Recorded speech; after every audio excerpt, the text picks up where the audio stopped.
এজন্য আপনারা যারা আমাদের সঙ্গে সম্পৃক্ত হচ্ছেন হবেন, তারাও সিদ্ধান্ত নিন, সঠিক সিদ্ধান্ত। এই সিদ্ধান্তটি আপনি নিতে দেরি করলে ভুল হবে। আমরা মনে করছি, বিশ্বাস করছি যে আমরা যে কমিটমেন্ট দিয়েছি, ইনশাআল্লাহ আল্লাহ যদি আমাদের হায়াতে রাখেন, আমাদের প্রত্যেকটি কমিটমেন্ট আমরা একটি একটি করে বাস্তবায়ন করবো ইনশাআল্লাহ।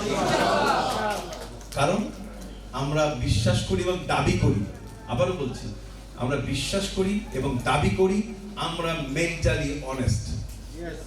আলহামদুলিল্লাহ আমাদের মনের কোন কোনায়, আলহামদুলিল্লাহ আমরা যারা ম্যানেজমেন্টে আছি, আমাদের মনে, আমাদের অন্তরের কোন কোনায় এই জিনিসটি নেই যে আজ থেকে 2 বছর পর আমরা বিদেশ চলে যাব, মানুষের টাকা নিয়ে আমরা কোথাও চলে যাব। বরং মানুষ যখন এই কথা বলে, এখানে দাঁড়িয়ে অনেকে বলেছেন, আমাকে ফোন যখন করে, যখন বলে ভাই আপনি আছেন, আপনাকে দেখে আমি আসছি, আমি তখন ভয় আমার মাথাকে নিচু করে ফেলি। আমি মনে করি আমার উপরে বিশাল একটা বোঝা, একটা অহুদ পাহাড়ের মতো একটা পাহাড় আমার ঘাড়ের উপরে চেপে বসেছে।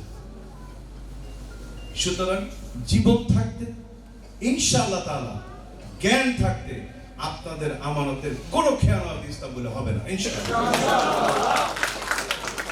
সম্মানিত ভাইরা,